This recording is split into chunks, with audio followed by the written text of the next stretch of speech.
Om Shri Sai Ram. My humble pranams at the lotus feet of Bhagavan Shri Sai Baba.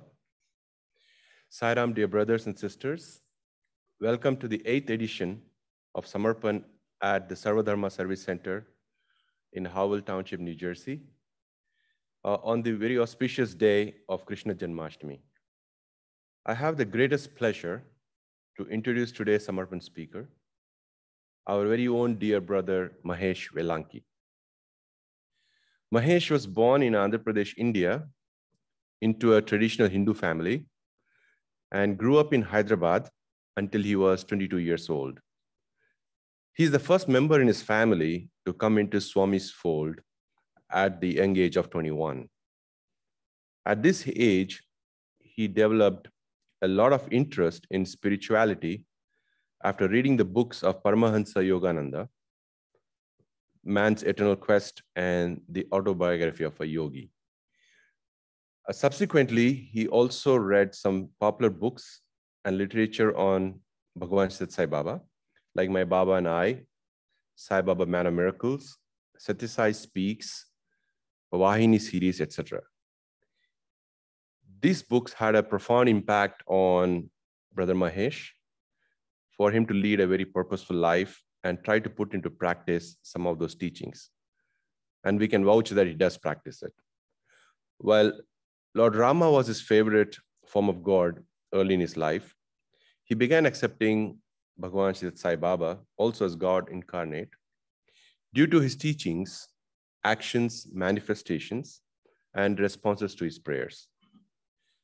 He completed his professional education with a pair of master's degrees in electrical engineering and engineering management at University of Missouri, Rolla, in the year 1992, and got married the same year to our very dear sister Padma, who's another role model for all of us to emulate.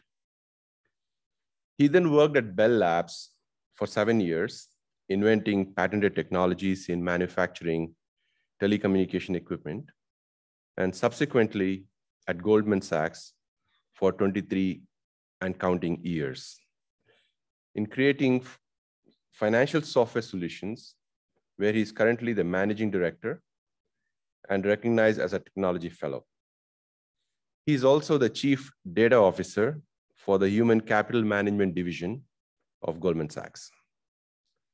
At Sarvadharma, he has been the founding member since its inception in 1993. Significantly, he was also a signatory of the prayerful letter that was first submitted to Swami, seeking his blessings to start the center. Since then, he has played and continues to play various roles at the center, such as the communication coordinator, secretary, president, and currently as the vice president and the trustee for the center. In my opinion, he has put into practice Swami's teachings to the highest order. I will list some of the significant work he has done at the center so you get an idea of what this brother Mahesh. During construction of the building, Brother Mahesh put his engineering skills to work by photographing every single wall before the drywall was installed to locate every wire and every tubing so it could be useful to locate after the construction was done. These photographs have nevertheless come in very handy to us since that inauguration. He single-handedly was responsible for designing and sculpting this beautiful Sarvadharma altar symbols you see. He was also not only the brain behind the lighting on the altar, which is also magnificent, and the track for the curtains, which we use every day, and it's been lasting since the time it's been installed. He actually installed them. Besides this, the audio system has always been his favorite, as we always see him at this console, and also the parking lights.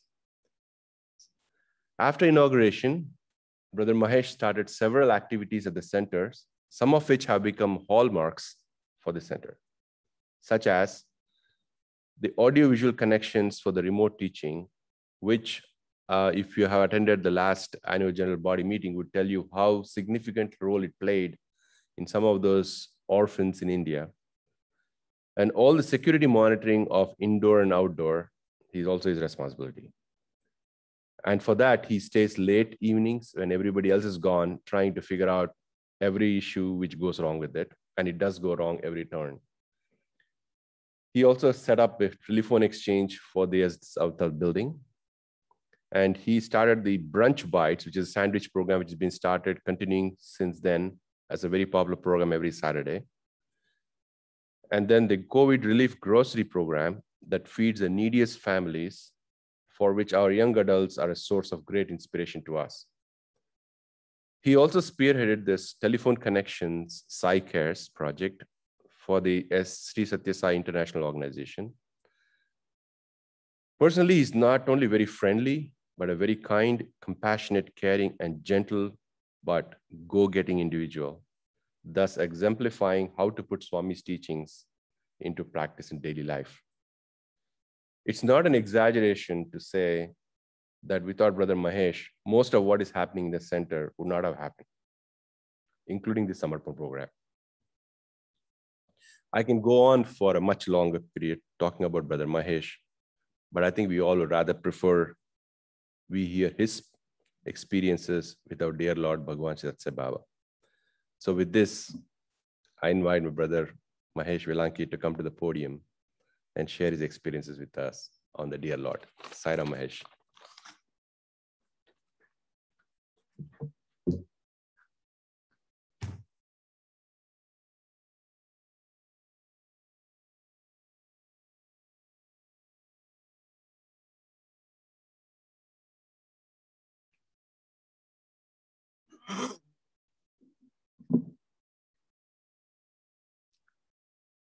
Om Sai Ram.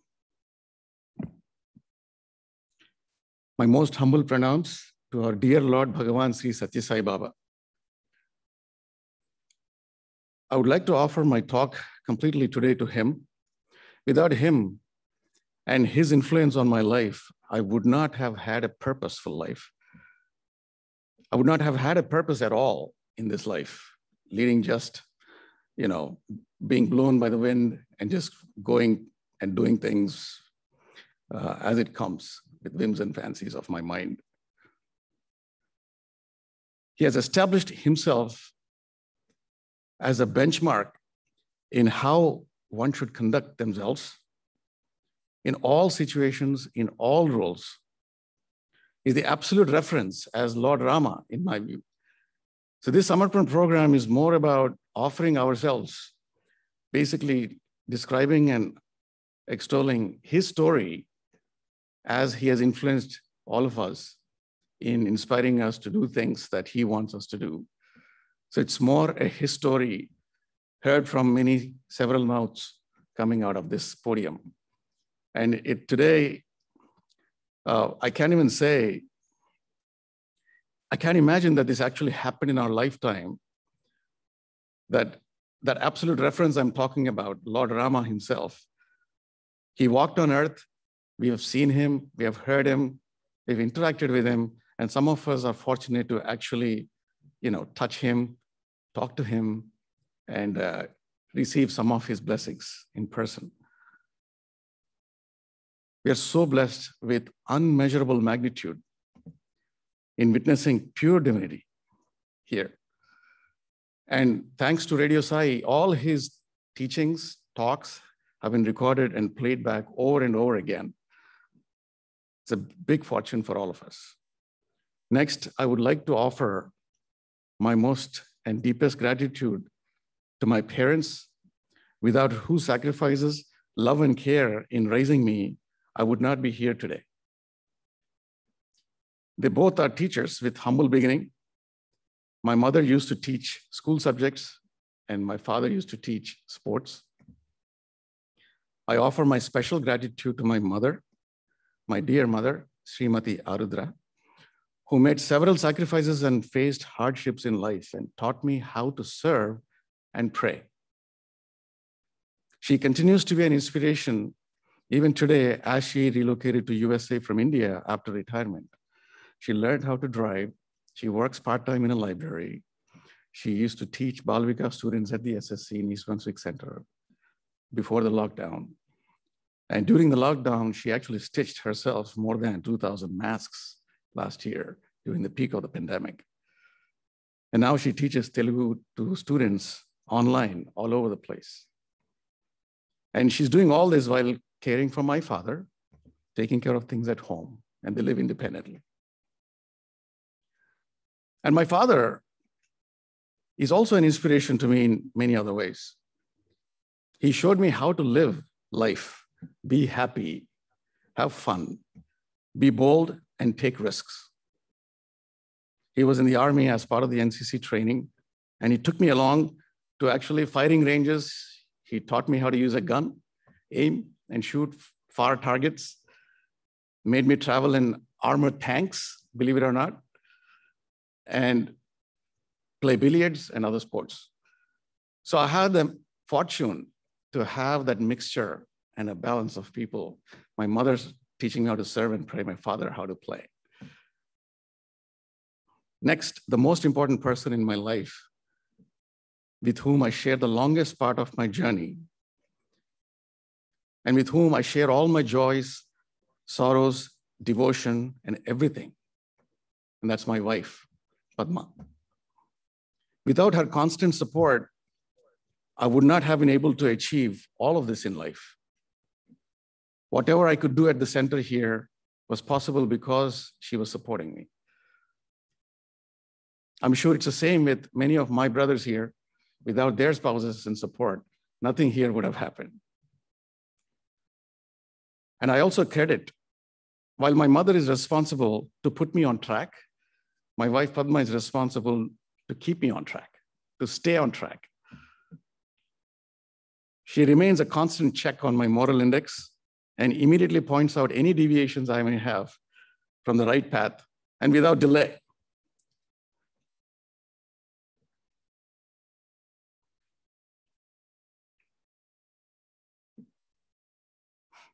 I also would like to call out my maternal grandfather, who was a converted Christian. He taught me how to lead a moral life, and he told me very specific things during long walks when I was very little, like a small kid. He used to serve people with so much love. He used to give away his lunch to his fellow co-workers at a factory who could not afford proper meals. And he used to come home hungry without lunch and eat.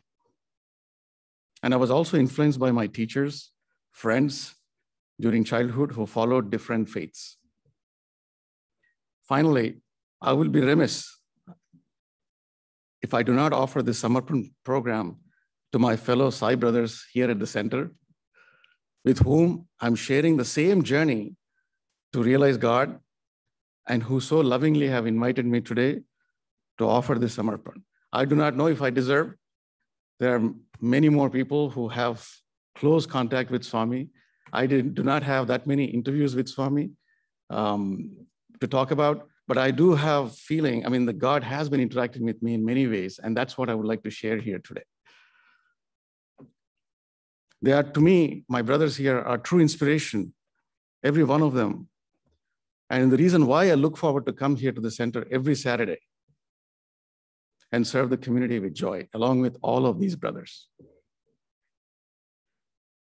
So with that, I would like to talk about how I got introduced to God. So just give me 1 second here.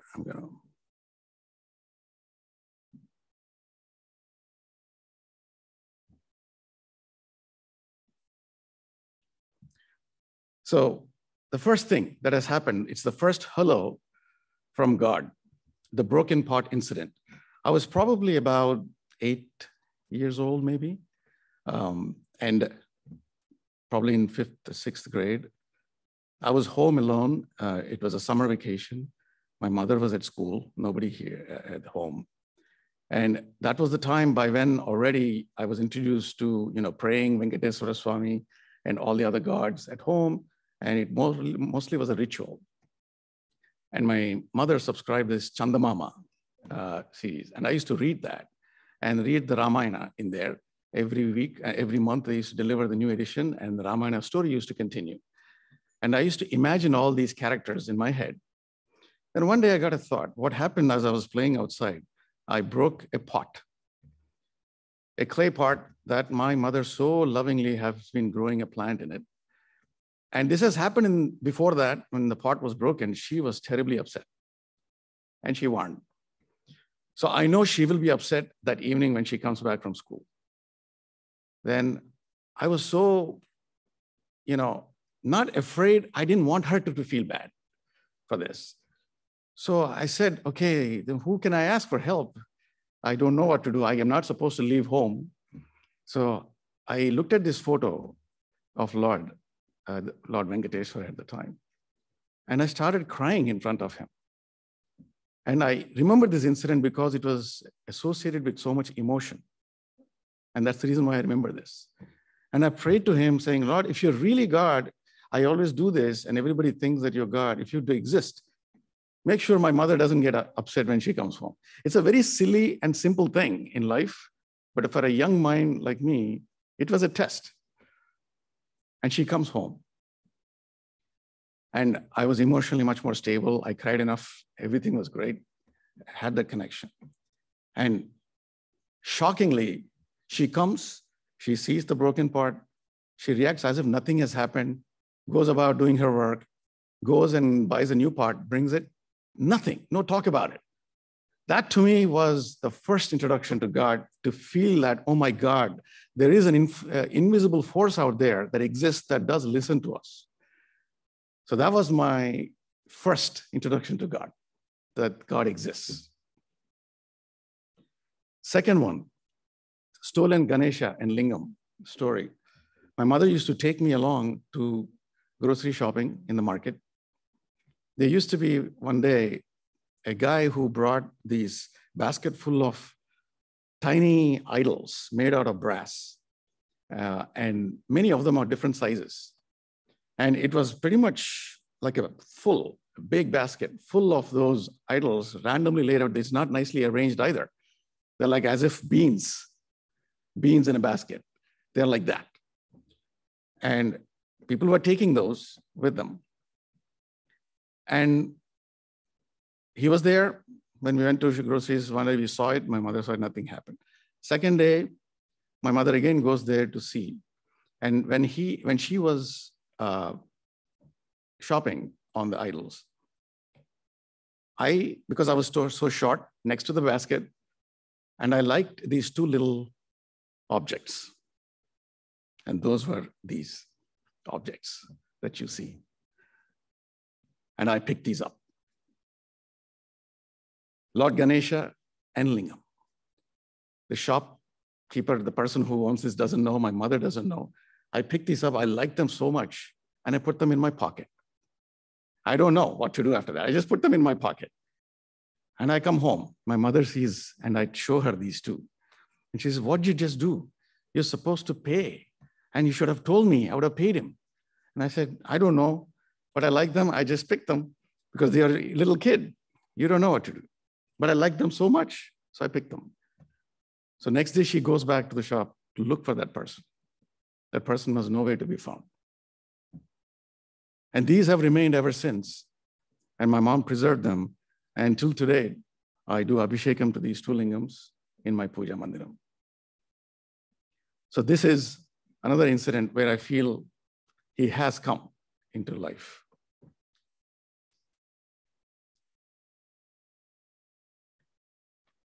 So with that, the next phase of life, Yavanam, I go in. I used to study in Hyderabad Public School in Ramantapur, and the school bus used to go via Shivam every day. And I used to see Shivam almost every day as a routine. And I used to see people with white clothes like this. And I think I remember seeing Swami also one of those days with lots of crowd in front, coming out of the door on the Shivam Lingam. And at that time, it was interesting. People used to say different things about Swami. Some used to believe, some not, and they used to say something negative about Swami too. And for me, I do not know what the truth is. But I stayed attached to my dear form at that point. Lord Rama was my dear form. And I remained like that. And then in the school, I used to hear, suddenly we had a vice principal. He used to teach Hindi, Mr. Ashok Tiwari. And he happens to be Swami's devotee. He starts telling stories about Bhagwan in the classroom. And very, very powerful stories, you can imagine. And then we used to be amused at that time because he used to do seva at Shivam as a gatekeeper. And here we used to scratch our head. Wait a minute, he's the vice principal of the school. Why is he trying to do such a menial job of just being a gatekeeper at Shivam? That concept I could never understand that concept at that time. It's so odd. And of course, over time, once we know Swami, I have found many, many dignitaries, people in high positions, doing very low-level jobs at Puttaparthi. And that is out of love, because we are serving the divinity himself. So, but at that time, that was the stories I used to hear. That's a seed. And then finally, time came, my college graduated, and I had my friend who is Baba's devotee. We wanted to go somewhere. We planned Araku Valley here and there. Nothing somehow worked out. But somehow this one friend who said, Mahesh, I need to go to Puttaparthi. That's my belief. My parents used to believe in Swami. So I need to go there. Why don't you guys come along with me? Then, okay, sure. He said, made it a pleasure trip. So I joined my friend and another couple of other people. And together we went to see Swami. This was 1988. This is the year before coming to US. And I started having these big dreams of becoming an astronaut at that time. I used to love watching Star Trek, and all my dreams about electronics, software development, technology, everything was born around that time. And I watched a lot of English movies, Western movies, and I used to love all that stuff. So then he took me along, and I had by then I think I was researching which universities to apply. So I had this adoration for all these inventions that are happening in the United States and all these amazing things they do, going to moon and all that stuff. So I go with that feelings just as a pleasure trip to Parthi. Those were the days when Swami used to be on the sands. And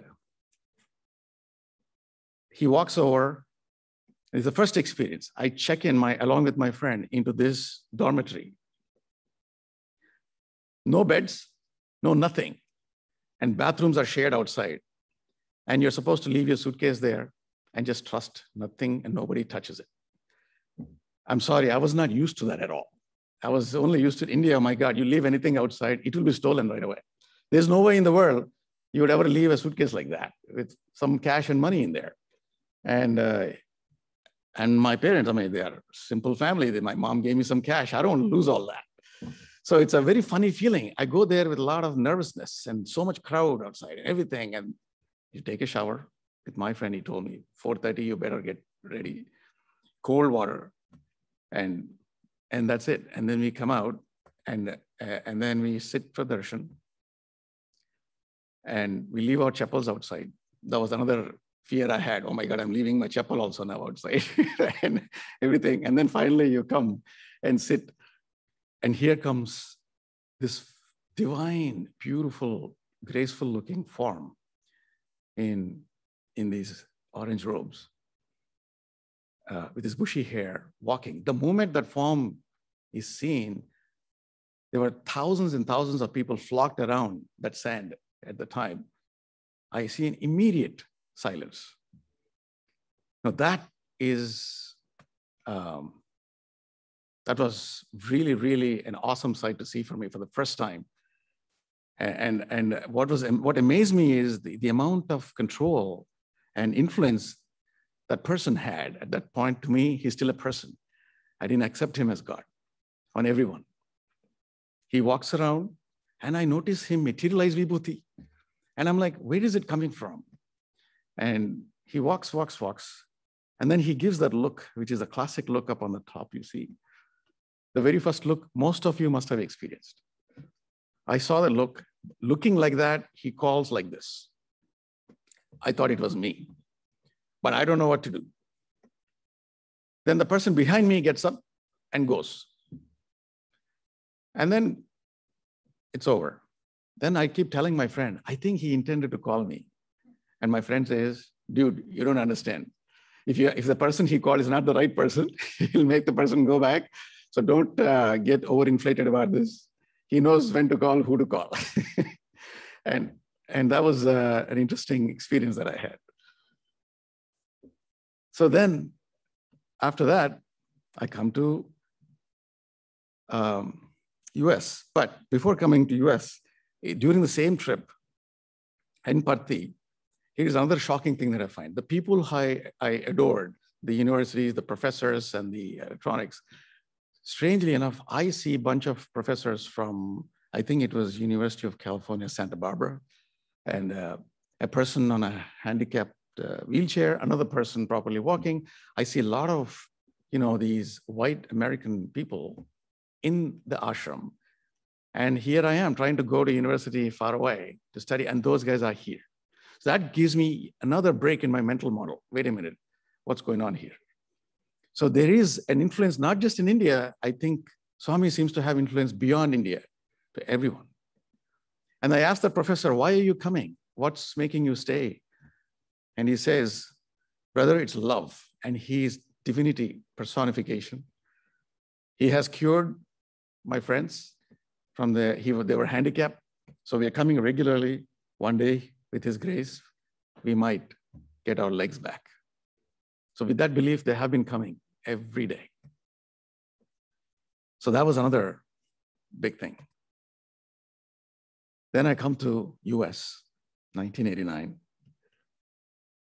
And this is where the Thursday bhajans have started, because there was a friend of mine, the moment, again, like I'm telling, God, once he chooses you, once you attach yourself to him, I think he's never going to leave us, even though we may forget. So some way or the other, there will be a way that you will be in that trap, in that place, under his control. So when I arrived in University of Missouri, Rolla, my friend at the time, Rajiv Prakash, he's used to be in this center in Detroit now. He played various roles there. He used to do bhajans of Swami, and he invited me. And I was hesitant. Then I said, okay, I have to go. So then I go. And I start doing bhajans with him. And then I wanted assistantship. I needed money. I needed all kinds of opportunities. And I started praying in those bhajans. And every prayer was answered. And what I noticed is prayers, when done with a lot of emotion and deep emotion behind, felt that they seemed to get answered. But prayers done superficially on a regular basis, no matter how many times we do, they don't seem to have much of an impact. These are the observations I had as a person who's just discovering the whole thing. And during those moments, and this was a picture where those bhajans that Rajiv used to do, after he left the college, he handed it over to me. And we started doing in our homes every Thursday. And that Thursday bhajans continued, that tradition continued even till today. Every Thursday we have bhajans at home. But I must narrate an incident where I was rescued from death. This was Christmas night. I was in the university. I wanted to drop off my friend in another neighboring town, another campus.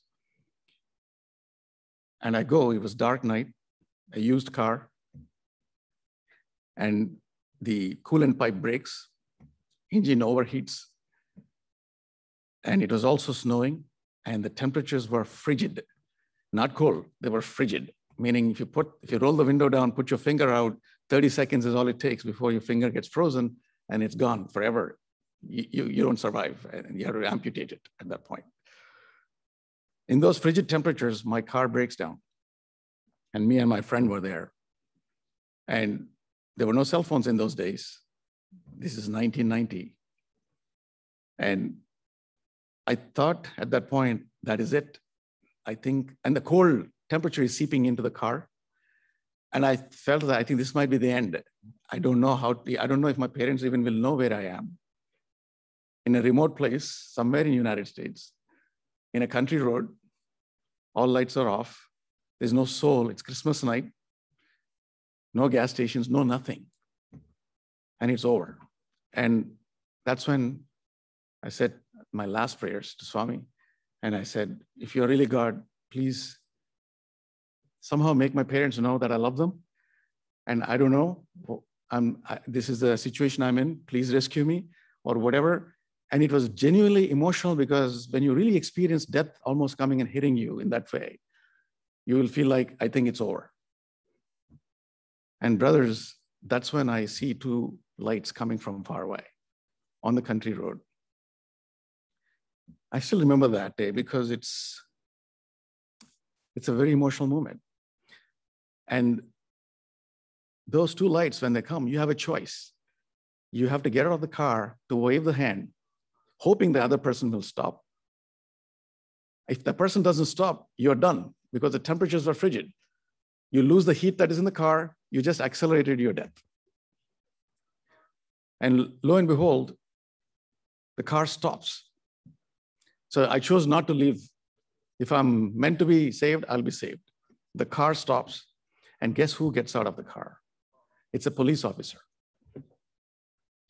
A police officer fully geared up, and then he turns his lights on, comes, and I said, what are you doing here?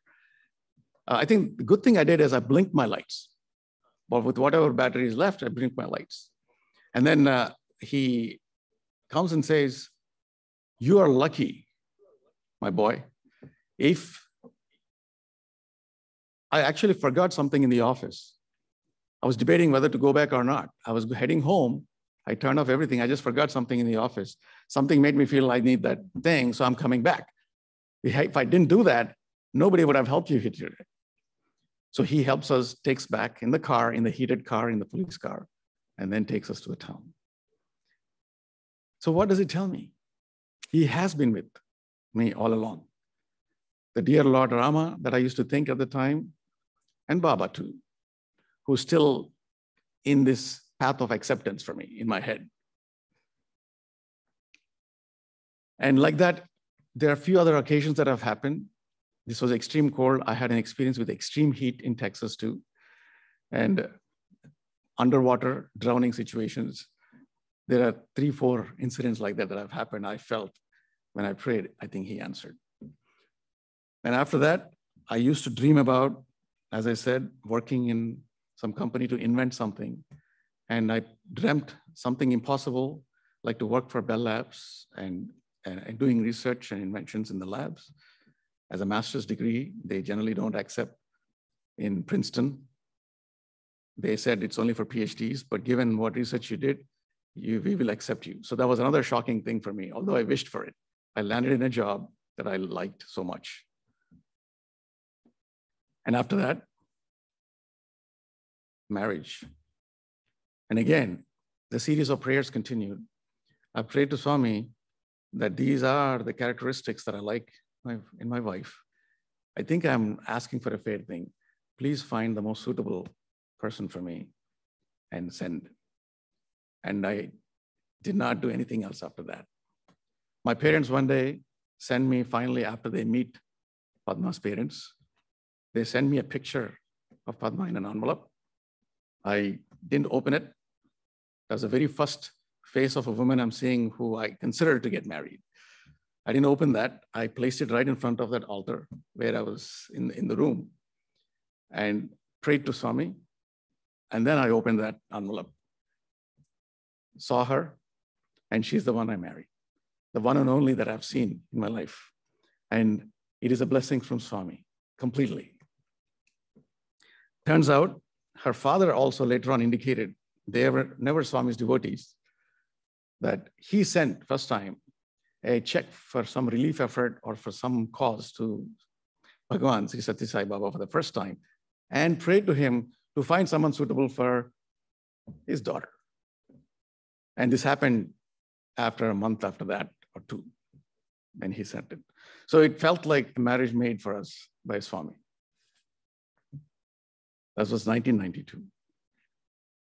And with that, brothers, a feeling of satisfaction, extreme gratitude that all prayers, all desires that I've been asking for, a wife, a job, basically everything that you wanted, the kind of work that you wanted, everything is given. Now came the time, the ball is in my court. Swami, what do I do for you? I come to New Jersey, and that's the start of my Grihasthashram. And that is when I was approached by someone who needed help with this very first social network in the world called Signit. It was based on email distribution lists at the time. This internet was not as popular.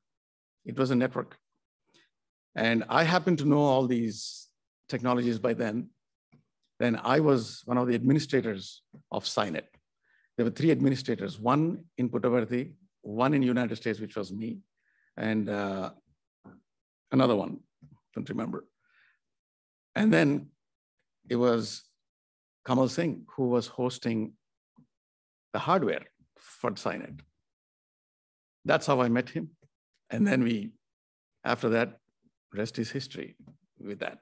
And we went on running that on the machines. And we found out the challenges we face even today, then as well. Uncontrollable conversations happening on the net. People of different opinions having different opinions and posting all kinds of things, their imaginations, everything. And it was too much volume of communication going on and sometimes distracting. And that is when I developed this aversion for social network. This was not even popular at the time, but these are few forms of doing it. And then we shut it down after that because there was no way to control and moderate that easily. It's too much work. And we shut it down. Then I came in contact with Dr. Rao in Ved Mandir doing bhajans. And that's when he invited me and my wife to bhajans at their home. And we used to do bhajans after that every Friday. And we, of course, continued our Thursday bhajans home. And we met a lot of other people like Sudhakar Pai, Radha Nagaraj, and a few other people. And we used to do our bhajans every time. And Dr. Rao is the one who pulled me into Sarvadharma Service Center project, which by when he was involved by then, as a communications coordinator. And because of my credentials, I guess, with running Signit, it was an attractive thing, as a suitable thing to run communication, as a communications coordinator for Sri Satya Sai Service Center. That's what it was called at the time. It was later renamed as Sarvadharma Service Center to protect Swami's name on the contracts and not to have any financial obligations with his name. And I have observed different personalities in this center. And that was the beginning of trying to understand what this center is about, what we're trying to do. Ram Naik went and came back, he was the president, and saying Swami has blessed this project. And here I was writing newsletters, formatting, and doing all that stuff. And Uncle Sugatan was there, Venkat Kakani was there, and people of very high spiritual quotient, if I may say. And I was surrounded with people who love Swami so much. Yes, they may have personalities, and even today, by the way, everybody has different personalities, but there's one thing that is constant among all of them, is the love for Swami when it comes to Swami. And that is what attracted me. And I said, if I have to pay back to Swami in some form or fashion, I think the work that we have to do here is with the intent of just doing it for him, but not for any individuals at the center. And the moment we start feeling that we're doing the work because somebody asked as an individual at the center, I think that takes a different turn and we will be emotionally attached and having experiences which are not desirable, and that causes us to go away. And I think as long as no matter what is happening, as long as we try to do for Swami, and that's the feeling it started developing over time, and that conviction that this is something Bhagavan himself has approved. If Lord Rama came to, the shores of by Sri Lanka and down south to cross the ocean, he could have called anyone, his army of people, to come and help him. But he gave the opportunity for the monkeys there to build the bridge. He said, this is my mission. So although there is Ayodhya, so like Puttaparthi here, we have these shores, which is like United States, right in our backyard, something that Avatar has said, let's do it. This is a good project. That got me a lot of joy and also gave me an opportunity that without much effort, right in the backyard, we could do the seva in his mission. And hence, ever since, brothers, it has been going on. And I was visiting Parthi for many times after that. And in one of the darshans, I have requested and prayed to Swami, Swami, I have all these skills. I'm trying to do, it feels limited. Can I do something that helps the entire organization in the United States, Satya Sai organization in the United States, all the centers in the United States, using my skills? And I laid out an architecture plan and everything with a network of web and telephony and all that stuff at that time. This was probably in 1999 or 2000. I don't remember the year now, in one of the darshan lines. And I put this in an envelope and remain in the darshan line. Swami comes and I hold it in my hand. And then he asked for the envelope and I gave it to him. That gave me an indication that, yes, go ahead and do it. But then how do we do it? And there were so many centers, and centers were isolated and they were all doing their things. And then that has lingered in my head for a long time. So now, fast forwarding, recently, and Brother Muthu reached out to me, Mahesh, we are launching this program, Sai Cares. Can you help? That is when I felt, oh my God, the letter that he has taken then is coming to fruition now. And that has happened. And it has happened.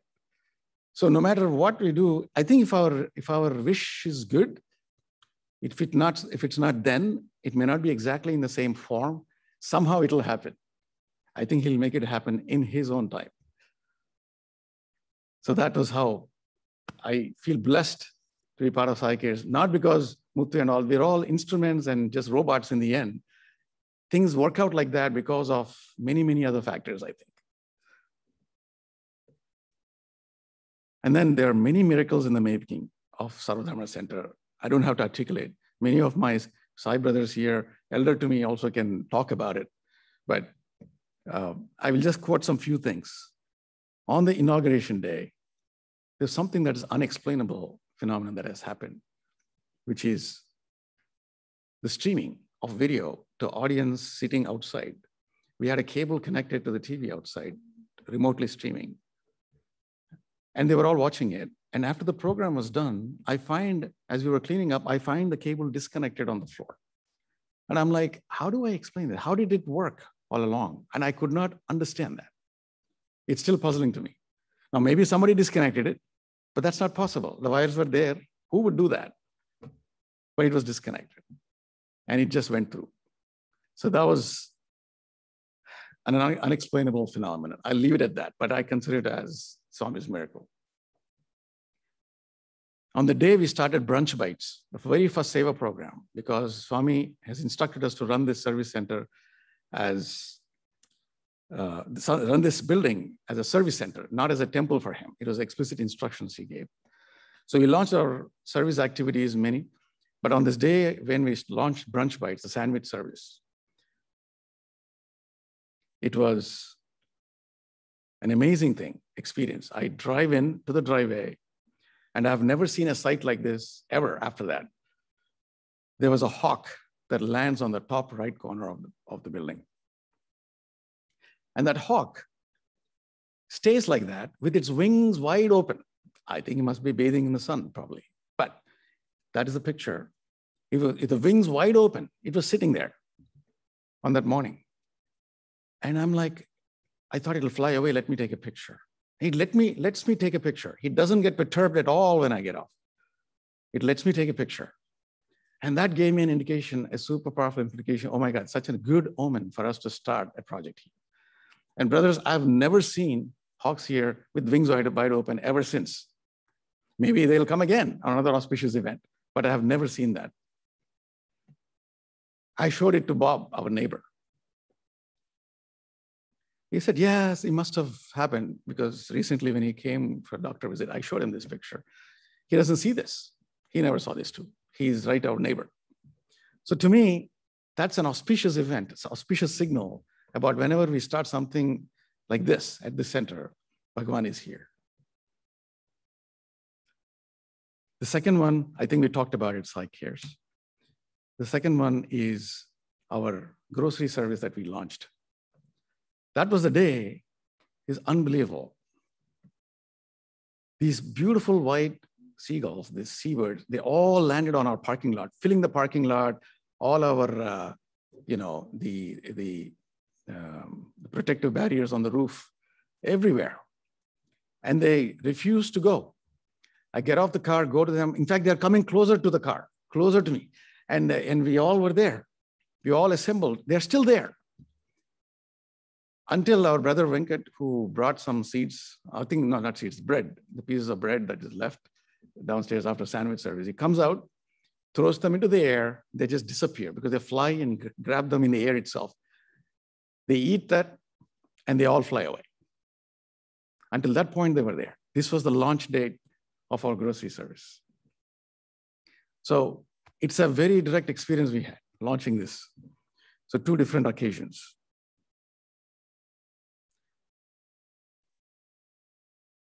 Then comes fast forwarding, finally, the divine interview.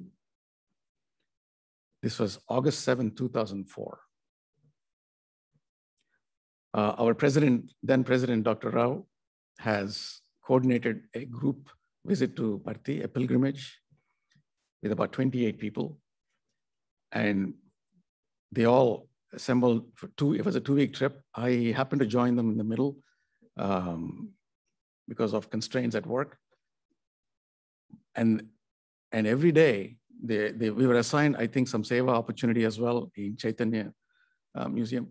And we did all our seva there. And he was watching us every day. And we were all playing. And Dr. also was he was having a special spot at the veranda. He was asking Swami, we are here. Can you kindly bless us with an interview and all that? Swami says, Shuddham, Shuddham, and he keeps on going. And it was the last day, which is always the case with Swami.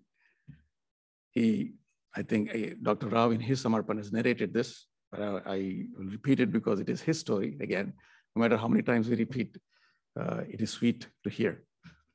He calls him and says, how many? He answers the number and he says, 3 p.m., be sharp, be there. Repeatedly, he reminds. He gives an appointment to us.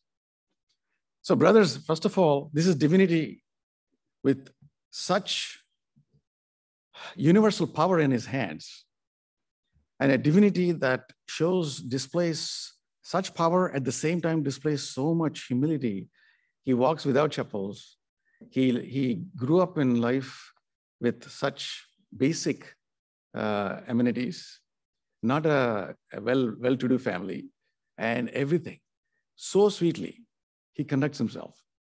So he gives a 3 p.m. appointment. He has been giving darshans at specific appointments to everybody. 7 a.m., evening 5 p.m., the appointments to everyone, for that matter. God is giving if you read the scriptures and our Ramayana and all that, people had to do so much penance to see Lord Rama. And here we are every day, every time, during that time. You can just go and watch him. So, but having a special interview is also one of the most beautiful things that can happen. And he calls us to come at 3 p.m. We all freshen up. We go. We arrive there. Everything starts a little early that day because 3 p.m. is not the usual time Swami comes out. He comes out at 2:55 out of Yajur Mandir. And everybody was scrambling. And Ved Narayan also was scrambling. He usually has his routine, putting his stuff in the cloakroom, going into the mandir, and then doing his thing, and then come back and settle down and all that. But here, the whole thing got disrupted for him. He started running, sitting there, and started chanting Vedas that day. And Swami comes in his golf cart. This is just when he had his hip fracture, when he fell. He recovered to some extent by then, but he was on the golf cart and somebody has to assist him. He comes in straight and goes to the interview room, goes inside, and then opens the door, calls. And we all walk in a line into the interview room. And brothers, as I go in there, and I was watching my time, it was sharp 3 p.m. when we stepped in. And I can't even say, I mean, God's time is so accurate. And he comes in and we all assemble inside the room. The room was so small. And we all had a barrage of questions. We packed in there. Some of the questions, I think Uncle started asking, when should we start the construction? And Dr. Rao was translating in Telugu, and also Swami understands English. And Swami said, Dasara time. And he was counting in his fingers and says, by Vijay Dasami, you can do it. And everybody started saying, Swami, can you please come to visit and inaugurate the building? He said, certainly.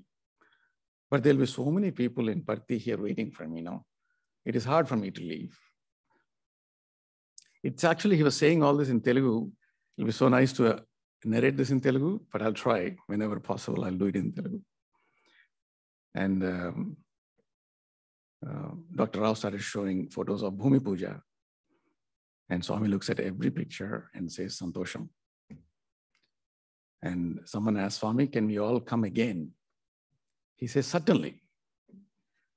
Tappaka, Rauch.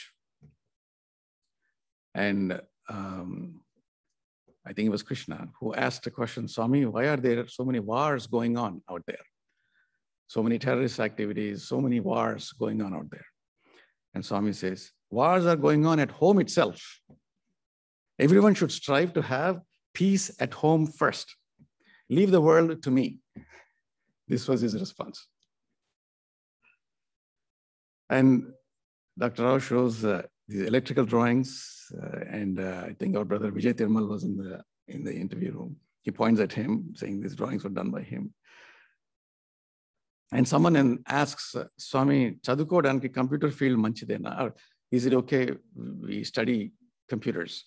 And it was someone who was about to go join a college to specialize in computer science as a major. And he asks about them. And he says, don't do computers, do something else to that person. And then someone asks, Swami, computer field induk manchidi kaadu, Swami. Then he says, Re Nana, mundu computers anni potai. Vaati meeda namakam potundi. Manishiki brain oka computer. Adi undaga ivanni enduku. Kani Bhagavantunni manasulo pettukuni chaduvite anta baga avutundi. So in English, he was basically saying computers all will go away. People will lose trust on them. Man has brain, which is a computer in itself. When that is there, why bother with anything else? But anyways, no matter what you do, you pray to God and you do things, everything will be fine. That was in translation.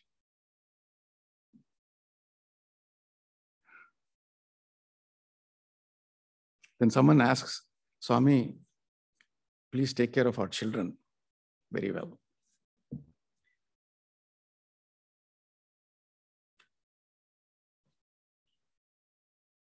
Then Swami says, hey, I think that the question was asked because they were praying some other God and they wanted them to believe in Swami. That was the question. Swami, please make them believe in you. And then Swami says, no. No matter whatever God they believe in, ye devani nammi prardhinchina adi nake chendutundi. This was in Telugu. Whatever God you pray, it'll come to me. And then Dr. Rao shows the building pictures again. And he goes one page at a time. And Dr. Rao was trying to help him flip the pages soon. And brothers, this is 1 hour, 15 minutes that he spent with us slowly. There was thousands of people waiting outside. And as he's flipping, Swami pushes his hand down. I know what I'm doing. Let me push. And then he asks him, Swami, can you sign in the building? And he says, I know. I'm looking for the right spot to sign. I know. And then he turns and he signs it right next to the room designated for him in phase 2 area. And that fact that it is right next to his room dawned on us later on when Krishnamurti Garu here pointed out, oh my God, that is next to Swami's room after many years. But he knows exactly where to sign. But then when he signed, Dr. Rao points out, Swami, that is your room. He says, hey, that's not my room. My room is here. And he touches his heart and he bangs like this. And thereby giving a message to all of us. He resides in our hearts, not here in physical form. And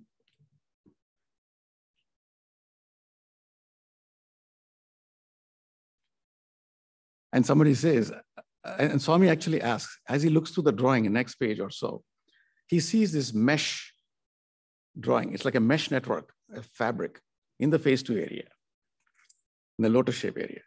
He points it out and asks us, what is that?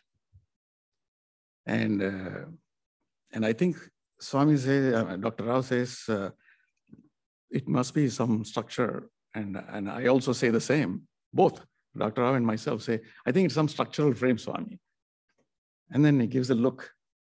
You know, these are monkeys. They don't know anything, basically.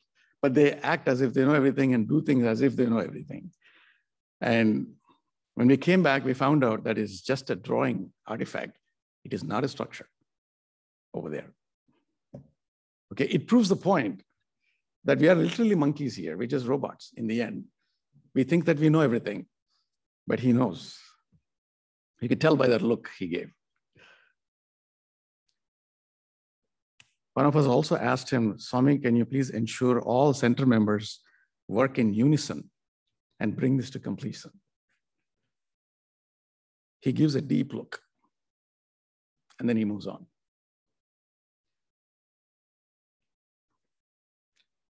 And then from me personally, I started asking him a barrage of questions. And there's an interesting experience I had as I was asking the question. This is something that I've observed, which is very strange. And it's not strange because this is the Lord himself. He knows what's going on. Just about when I get the thought to ask a question and about to begin sa, say Swami, I don't even say sa yet. Swami looking somewhere else immediately turns to me and looking at me. The timing of it made me, it was awestruck. I was awestruck, literally. To just feel that interaction. Just about when I was asking, I felt that he was timing it, he was looking at me. So he knows I was about to ask the question. And that gave me goosebumps. And I started asking, Swami, మీ ఇన్స్టిట్యూట్లో పనిచేయొచ్చా? మీ ఇన్స్టిట్యూట్లో పనిచేయాలంది స్వామి. అవకాశం ఇస్తారా? Can I work in your institution, Swami? Is my question. సేవకి నేను ఎప్పుడు కాదనను, తప్పక. So he says, I'll never say no to service. Always do it. He then opens my letter I handed over to him and says, Idemi, what is this? Opens it up and is this an application?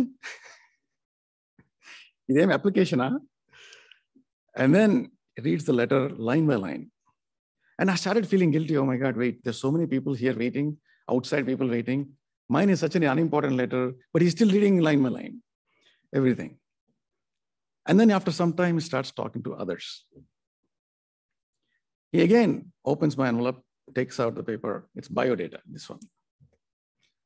Glances the top first quarter of the page. And slowly after some time, it slips away. I don't know where it is. Then after we came back from the interview to US, Dr. Rao finds that biodata in his SDSC pack, hands it over to me. So I took it as a signal that this is a place I should be working. And there you go. And that continued. And then I asked Swami, am I taking care of my children properly? And I asked this question out of the feeling I always had that children are a divine gift for us, and we are just guardians, and we are supposed to take care of them because they're divine souls born to us, and we're supposed to take care of them in the best possible way. So because we are the guardians, they are the children of God, we have to ask God. I felt like asking God, am I doing the right job being a guardian to my children? That was the intent in which I asked him. Then he immediately answered so beautifully. He says, చూస్తున్నావు కానీ కోపం ఎక్కువ పడతావు. కోపం మంచిది కాదు. కోపము దూరం చేస్తుంది, ప్రేమ దగ్గరికి తీసుకొస్తుంది నాయన. కోపము నీ బాడీకి కూడా మంచిది కాదు, అది ఆరోగ్యానికి హాని చేస్తుంది. సో ఎప్పుడు ప్రేమతో ఉండు. So in English, she basically said, you do good, but you get angry sometimes. Anger is not good for you. Anger pulls people away, pushes people away. Love brings them together.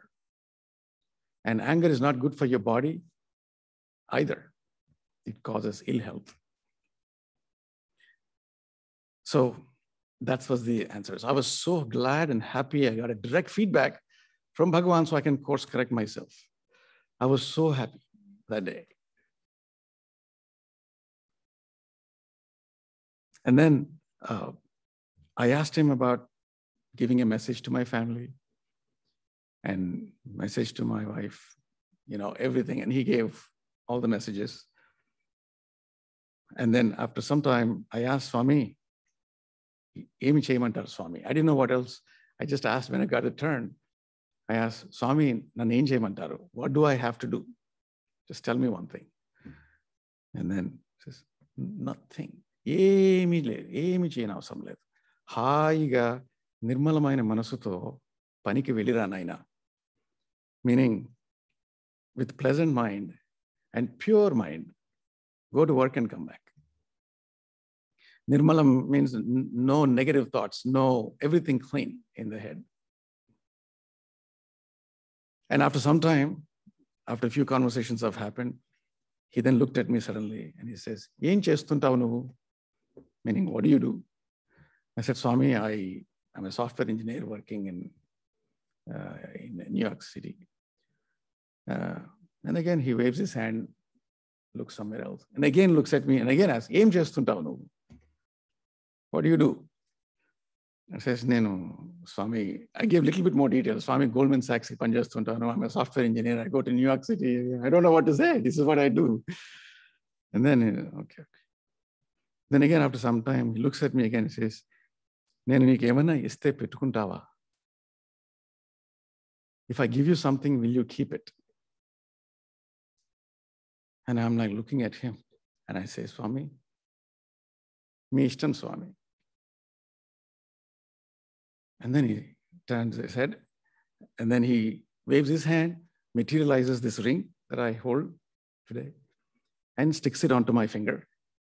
And he says, "Correct size." And he smiles like that. He enjoys his own creations when he sees them. And that's how he ends. And then after that, after some more time, Dr. Rao asks, "Swami, group photo teeskocha? Can we take a group photo?" Then Swami says, "Tappakunda, go ahead." Then he hands over the camera to me. And then I go all the way back. There was a chair. It was not, I don't know who was supposed to use it. I get on the chair so that everybody will be in the field of view to get the maximum height for the camera in that corner. And that was the picture. This is not the picture. There was another picture which was taken.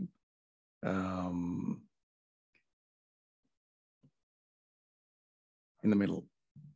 And then after that, I get down. And first of all, I get on the chair right away. I get on the chair and I realize, oh my God, I'm getting on a chair like this without asking permission to Swami. And then I immediately get off. And I ask Swami, can I get on this chair? So I get on the chair and I get off. And again, I ask Swami, can I get on this chair? And everybody started laughing in the room. And Swami's like, huh, sure, sure. It was such an innocent face and it was childlike. And then I get on the chair, I take the picture, come down. And then the next photo was taken by Surya's son, Raj, takes the camera, he goes, and then he takes this picture. After that, everybody is about to get up. And Swami leans forward. And then I held my hand forward too. And he was looking at me, was leaning forward, and he held my hand, when he leaned forward to get up. He holds my hand.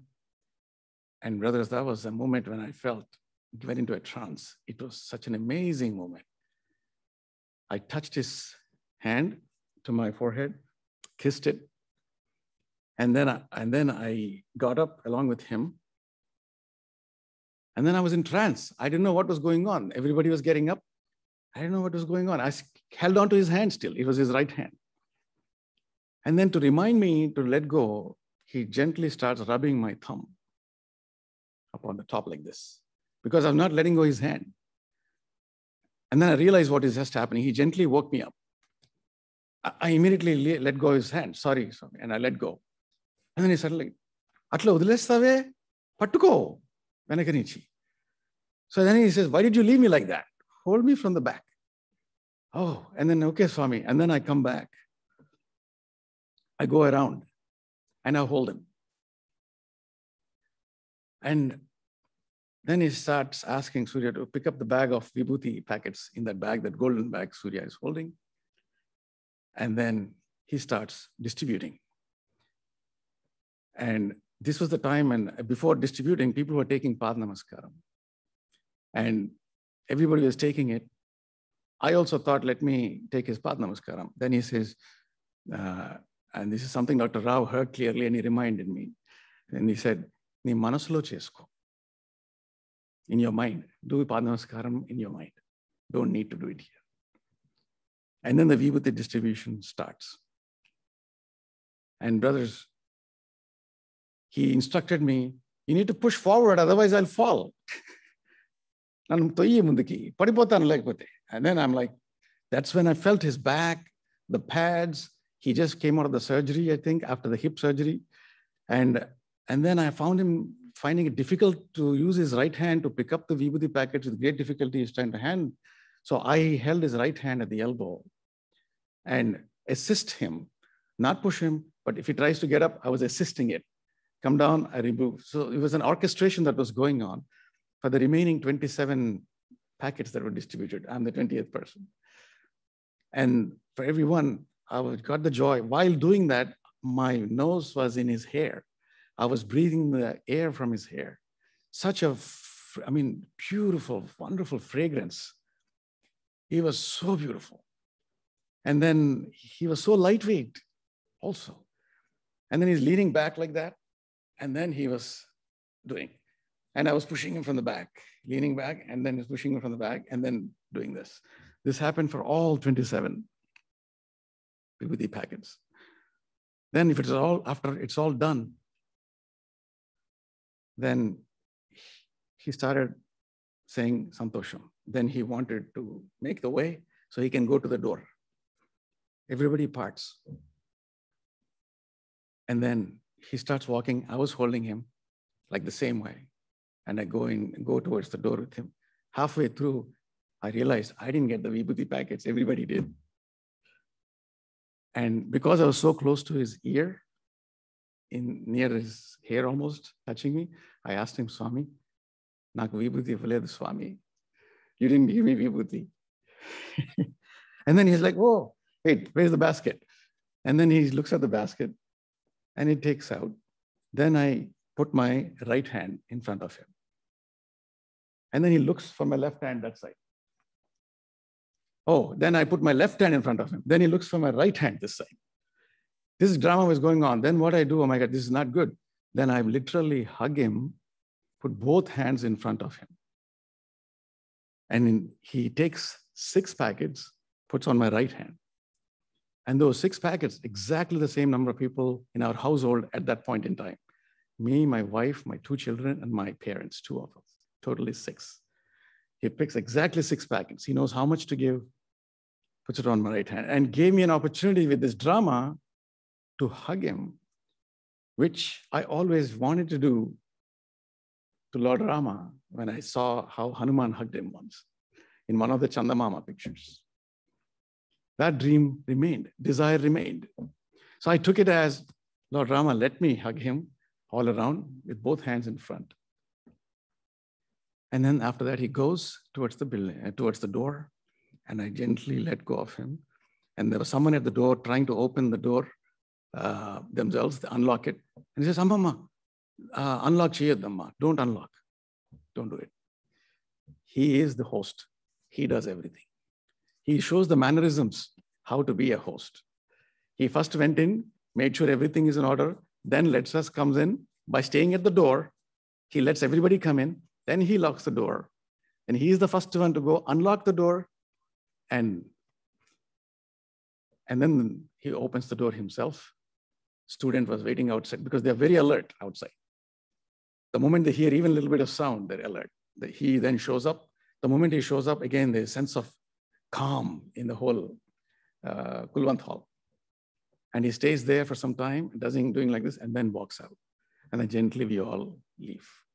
The vibrations were so strong, I could not leave the premises right away. Our flight time is getting late. We had to go, but I just felt like just sitting there because the vibration was so strong in the Kulwant hall itself, where we were allocated to sit in a particular spot for some time. And then I could pick up myself, go out, and then there was no time. Car was waiting, everything, go to the airport. And in the airport is when Uncle Sugatan, myself, we were in the same flight. We started writing down everything, the whole sequence of things and questions and answers that Swami has done. And that is a narration I tried to give you. There are many other personal questions people have asked. I do not want to talk about it here. But that has been an experience of life, and I cannot forget it.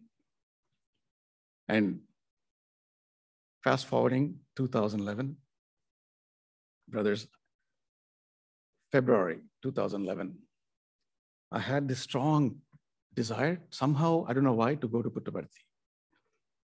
I got this feeling that Swami is not going to be, he's not doing well and everything. It's the first time I ever just picked up, told my boss, I'm not going to come to work.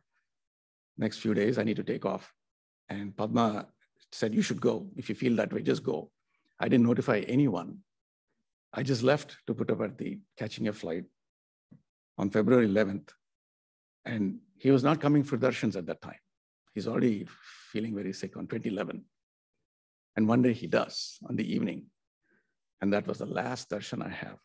And by then, I got the opportunity to be a guest lecturer. I was giving guest lectures at the university. So I had the privilege to sit at the veranda.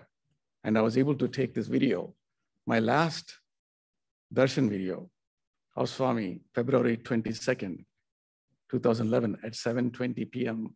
Indian Standard Time.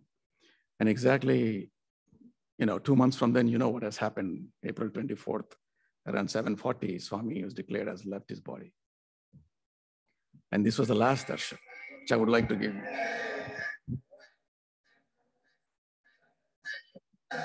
I'll just fast forward it so that...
Brothers, with that, I just pray to Swami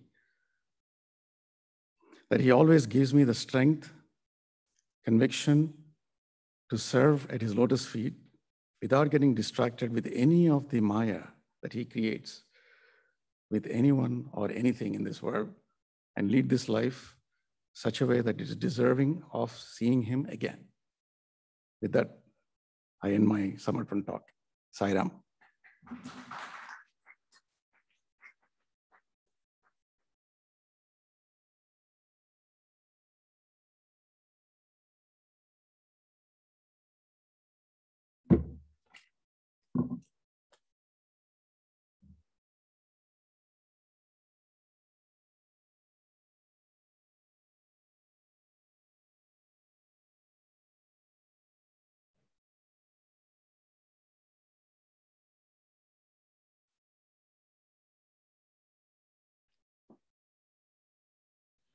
So thank you, Brother Mahesh. That was a wonderful talk.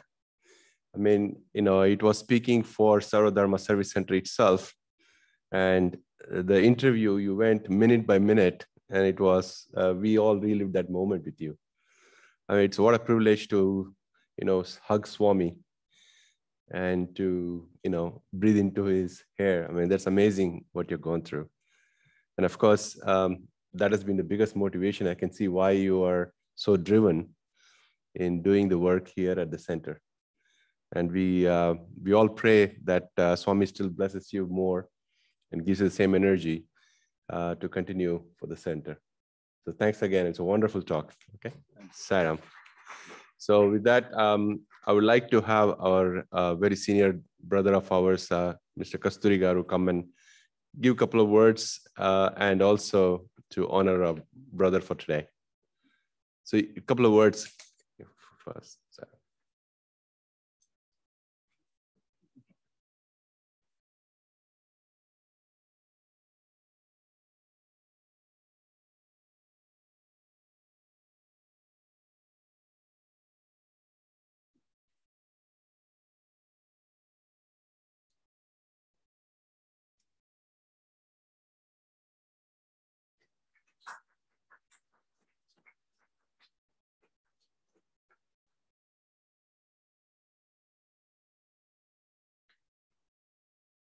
Thank you very much.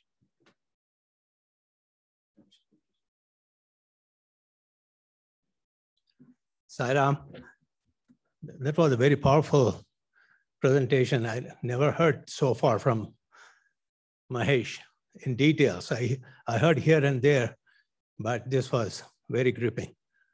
And that really shows, yeah, he works very hard here. Sometimes he's alone here, working in the office, fixing up the computer-related repairs. He's very much worried about the security of the building. And he spends every moment to see how to fix it. Right now, he's working on the security cameras. That really bothers him. Even if a single door is open, that bothers him. He sends message to everybody. So, but we see that his involvement here is really, I mean, is an example for every one of us. So, and he has been the president of Sarva Dharma, and he's been carrying on his duties very, very religiously, and including Padma. Padma, when we started having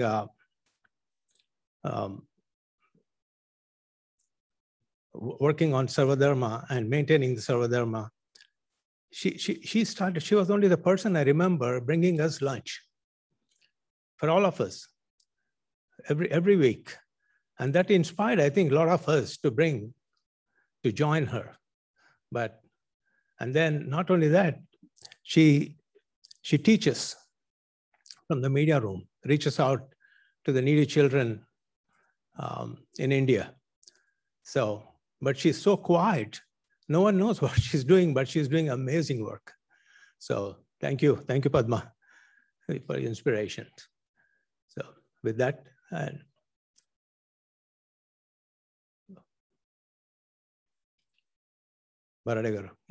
thank you.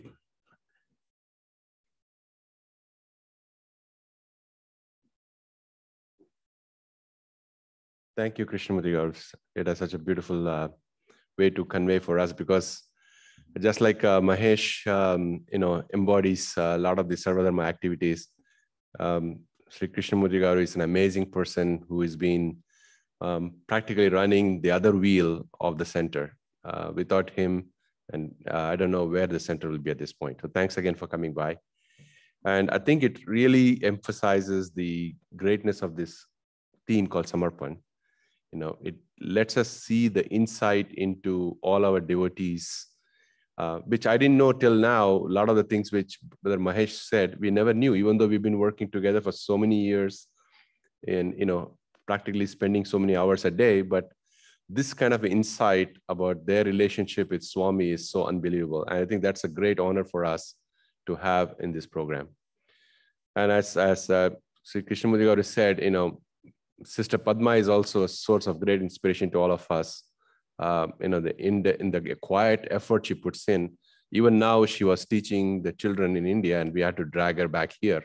So we'd like to have my sister Hema here honor Padma garu also for coming by today. Saram, come by in the front.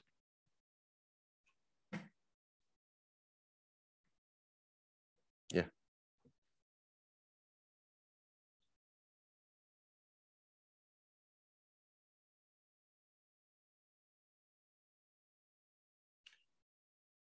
So Padma Guru, thank you again for all the service you've done for the center as well. Saram. So with this, we conclude today's session of the Samarpan program, and we'll do the Maharti, and then we can have the Prasad afterwards. Saram.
जी की जय। जय बोलो भगवान श्री साईं बाबा जी की जय। जय बोलो साईं माता जी की जय।